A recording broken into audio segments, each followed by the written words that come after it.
A year ago on Saturday, a toxic train derailment derailed the lives of 4,700 people in East Palestine.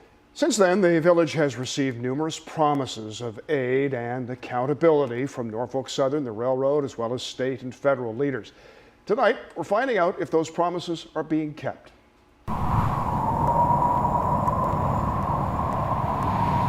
Air, water, shelter, the very foundations upon which a community is built.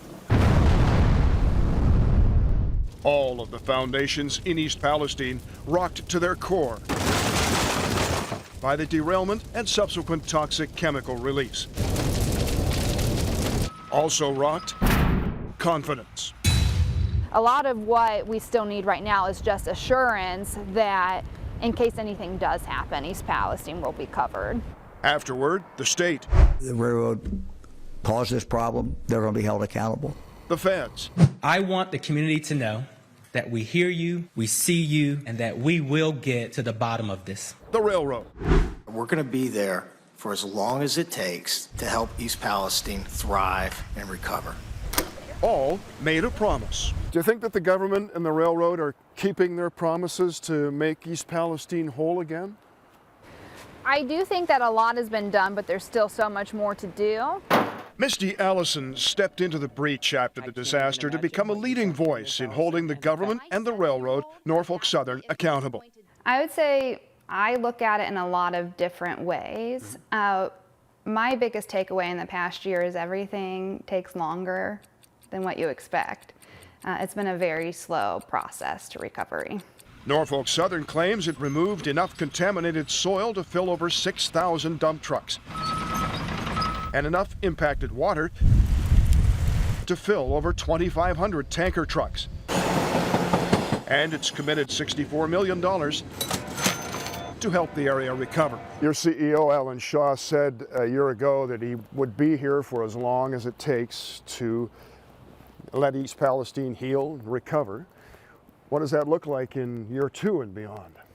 So currently we're located at this Family Assistance Center and we have a lease, but we have a permanent facility under construction downtown where we'll be moving to long term. And what that looks like is we're going to be here till the end. You know, Alan Shaw made a promise and we're going to live up to it. We're going to be here till everything's resolved within this town. So this is Leslie Run, and on Sunday morning after the derailment, we drove across this bridge and there's a metallic taste going across the bridge that everybody in the car sensed, and we got out to look on the bridge and it was all dead fish floating all the way down. Robin Seaman and her kids still don't use their well for drinking water. The sediment testing from this creek is still not back yet, and we're almost at the year. They just started to test the sediment this summer. These areas over here still have to be done. That's all part of the response. The EPA's Mark Durno insists well water is still being tested by the county. As a matter of fact, just about all the contaminants that you would expect to see in groundwater are close to non-detect. Norfolk Southern paid for a new $5 million water filtration system for East Palestine proper.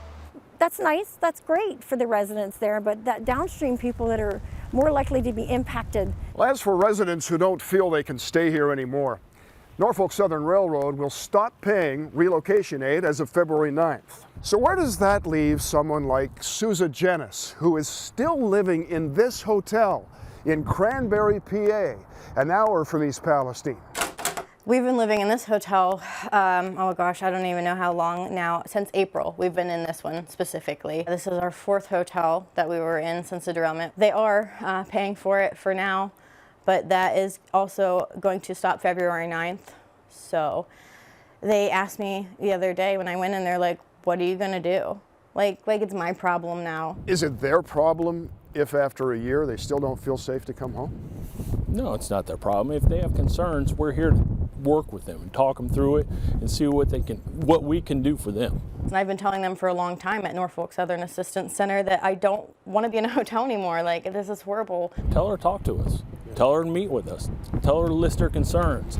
Sit down, let's work through it. Let's find a resolution. Janice says she won't go back to her rental property because she can't get its air tested properly. I think the EPA needs to go back and test everybody's homes properly in a way that tests for things like the butyl acrylate or the synergistic things that were created that they're just ignoring. The EPA's Mark Durno and Deborah Shore say extensive outdoor testing proves there's no threat inside. If those chemicals are present at health-based action levels, the odors would be so strong it would be unbearable to be in those homes. We make our decisions and take our actions based on science, so that we, based on the scientific data, saw no pathway into homes because we weren't seeing it outside of homes. Still, U.S. Senator J.D. Vance shares Janice's frustration. I've worked hard on this. I've talked to the EPA. My staff has talked to the EPA. And I just don't think outside of a change in the law, which we're actually looking into, that forces the EPA to do it, they're not going to do it willingly. That's a tragedy. 1 year after disaster, we still don't know if East Palestine's foundation is strong again. And for many, like Misty Allison, that answer may be decades away. No one is going to care about East Palestine as much as East Palestine residents care about the area. So I think it's just really pivotal for residents like myself and for our local leadership to make sure that East Palestine isn't forgotten. The health monitoring clinic that was set up by the state health department has since moved 15 miles south to the hospital in East Liverpool. Requests for interviews there were denied, and multiple requests to speak with the village's recently re-elected mayor, Trent Conaway, went unanswered.